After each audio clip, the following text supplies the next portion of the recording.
Hey there, and tonight we're going to do a review of Creepshow 3. Well, not the Creepshow 3 that you're thinking of, but Not that Creepshow 3. We wouldn't do that Creepshow 3. that one sucked ass. Yeah. The real Creepshow 3. Basically, after Creepshow 1 and 2 came out, Awesome. actually really cool films, they wanted to make a series for Creepshow. Unfortunately, the rights were kind of in limbo in negotiation. But they already had the series underway, so they decided that they were going to make it anyway. But they could no longer call it Creepshow 3, so they called it Tales from the Darkside. So a series I'm sure most of you are familiar with. And tonight, My favorite TV series, actually. we watched for the first time tonight, Yeah. Tales from the Darkside, the movie.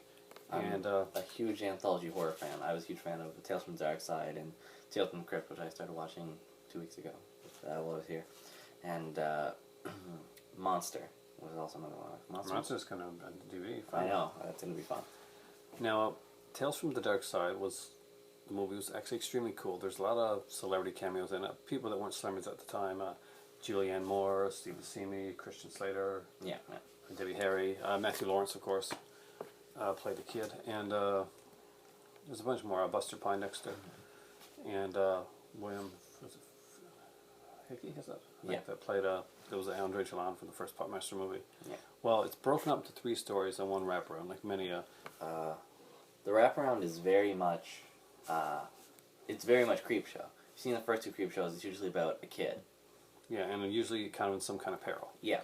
I forget what it was in the first one. In the first one, it was the father that was getting rid of the kids' comic books. Father's getting rid of the kid's comic book. The second one was the kid that was picking up the first issue of Creepshow and was getting bullied and was picking up the Venus flytraps. And it was done in an animated one. Yeah, and the first one was Voodoo Doll. Yeah. And in this one here, we have a kid who was captured by Debbie Harry, who's playing basically the witch from Hansel and Gretel. Yeah.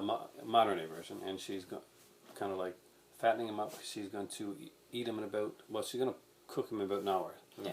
She's going to eviscerate him. So, in order to stop the evisceration, he reads tales from tales from the book Tales from the Darkside, which she said was her favorite book as a kid.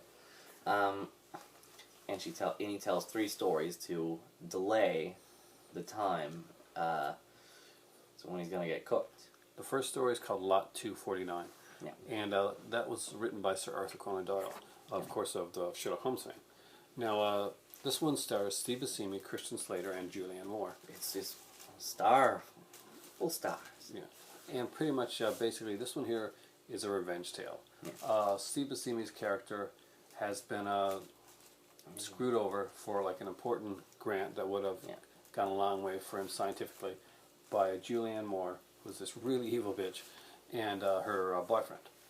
And of course, Christian Slater plays the brother of Julianne Moore. And the friend of Steve Buscemi's character. Yeah. Now, he gets something called Lot 249, which is used to exact revenge. We're not going to tell you what Lot 249 is. No, we're going to tell you that it's really cool. It is. And just to put this a little bit into perspective, Dick Smith did the makeup effects for this movie. The design is really good.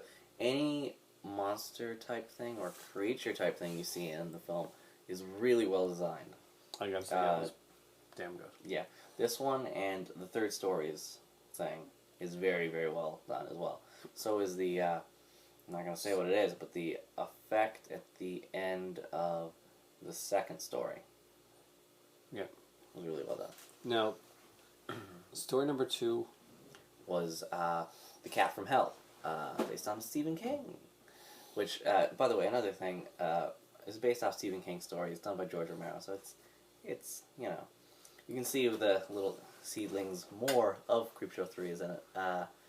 Cat from Hell is about a hitman is hired to, he's hired by an elderly rich man to come to his house and discuss a hit that he wants done.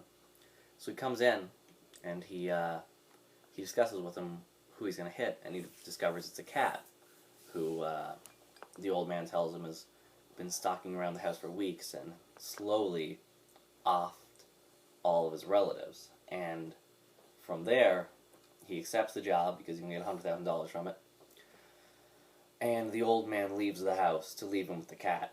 And the rest is, pardon the pun, a cat and mouse tale. Pretty much About him trying to hunt down the cat.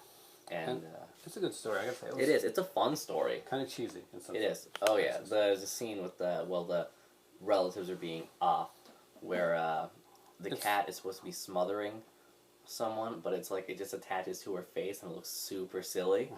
Now, this is probably the weakest of the three stories, but you Still always got to fun. have one of these buffer stories. Yeah. That's not quite up to what the other ones were, because it kind of makes the third story that'll come in even stronger.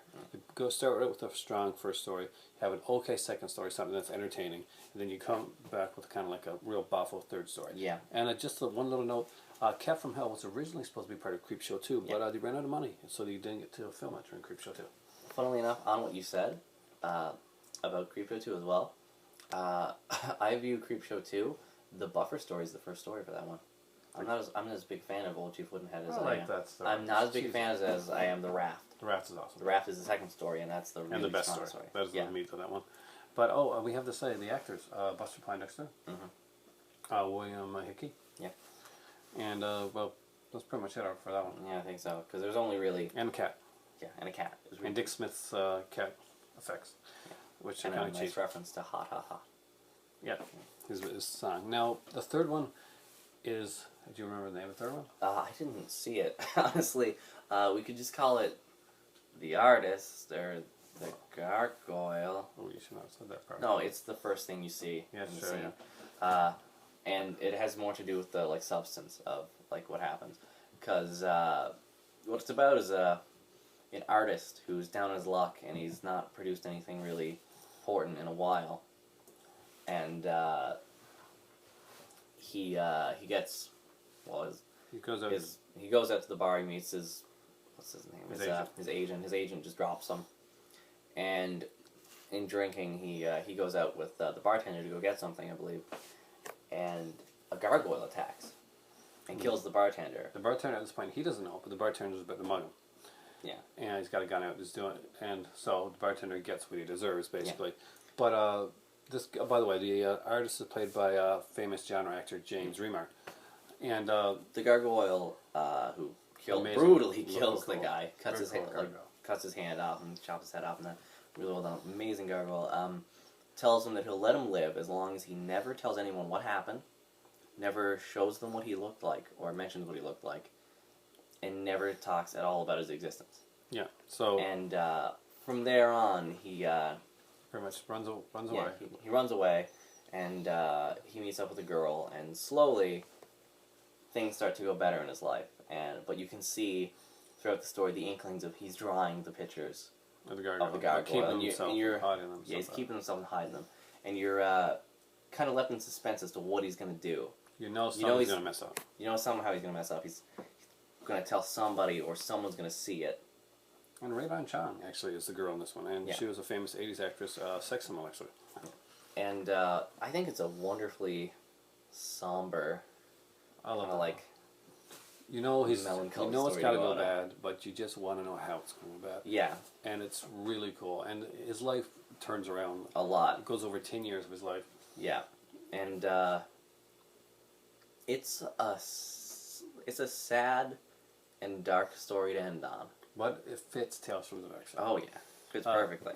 Tales from the Darkside was a series that had a lot of darkness, but it had a lot of humor in it as well. It was one of those stories, one of those anthology shows that could really literally flip, and you weren't sure exactly where it was going to go. Yeah. But Tales from the Darkside was also famous for its monsters. Yeah. Like Tom Savini made. God, the episode with the I forget a lot of what the episode with the monster hiding in the house with the girl. In the closet one, yeah. Yeah, in the closet. That was but so you've got a series that had been known for its offbeat dark humor, for its kind of actors. And by the way, 3 of the actors in this movie here are actors that actually acted in the series Tales from the Darkside. They were in episodes. So it was really cool to see, and it really captured the flavor. When you're seeing something like this that actually expertly captures the flavor of the source material. Yeah. And knowing that it was supposed to be Creepshow 2, supposed to be Creepshow the series, and seeing this continuation and knowing that you know what, I would love to see Tales from Darkside Resurrected, see another Tales from Darkside movie. After knowing that, I would love to see a monsters movie. Since you mentioned that, yeah, that would be amazing.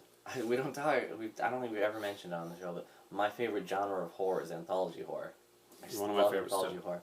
That's why I was a big fan of Monster and Tales from the Darkside, Tales from the Crypt, and to a limited amount Twilight Zone. Cause I haven't watched that much Twilight Zone. I did sit down and watch like a season of it at one point. Original series? But not so much The Phantom Limits, which I used to watch every morning. Outer Limits. Outer Limits, thank you. Outer Limits count. I don't know. Phantom Limits. I don't know. Anyways, The Outer Limits. I wasn't a huge fan of that one as much. But I just love anthology fans for movies, and that's what that was. That was a good anthology movie. Creepshow. It doesn't even, it's not. It's Creepshow 3. It's a perfect trilogy if you watch all three of them and ignore the fact it has a different name. It's a fantastic one that belongs in your collection. I don't have it in my collection. We just watched it off Netflix. I would love this to get a really good edition, maybe a Scream Factory. Yeah. Or an Arrow. They need to put out Arrow and Scream Factory need to put out more anthology horror films. You do need to put in more anthology horror films. I ordered 2 more Arrows today. Yeah. I did. So you'll see the unboxing of those coming up. There's 2 more Arrows actually. That's going to make my Arrows like 37 Arrows altogether. I don't know how. Yeah, but With the stuff I got now. Anyway, so Creepshow 3, otherwise known as Tales from the Darkside. What do you give it? I give it a 10 out of 10. It's getting a 10 out of 10 because I love the first 2 Creepshows. I love this one, the unofficial Creepshow 3, Tales from the Darkside movie, and I love the Tales from the Darkside show. So I couldn't give it anything but 10 out of 10. It's like I would give the show. I gotta agree. If I was gonna just rate this as just a horror movie alone, the second story would have put it down just a little bit because it was a little cheesy, but it fits it really well. We gotta look at the source material here. Tales from the Darkside. See the way it was done. See that this is a perfect representation of Both a the TV series and as a continuation of Creepshow. Yeah, and that's the thing. Very few times will you see a TV series like brought into a film and be this spot on in tone, in flavor, in its direction. Just look fantastic. at the Tales from the Crypt movies. Yeah, they're good, but they're usually one story. Aren't they? They're just the movies. Are you talking about the later movies? yeah, I'm talking about the later movies. Not the Amicus no, not the Amicus ones. The Amicus ones are awesome. But the like rituals and that was the TV show going into a movie. Stuff like that.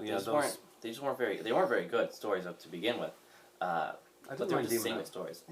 It was okay. But yeah, they weren't good representations of the series. This is an amazing representation of the series. And I gotta also give this one, let's see, I give this one 10 out of 10. 10 what?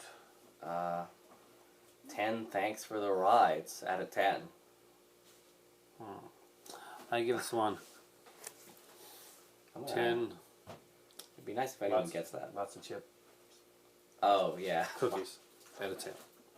Thanks for watching, guys. And for me right now, before I go to bed, there's one more thing that I have to do, and that is have a drink. And it is time for tea. Thanks for the ride, lady.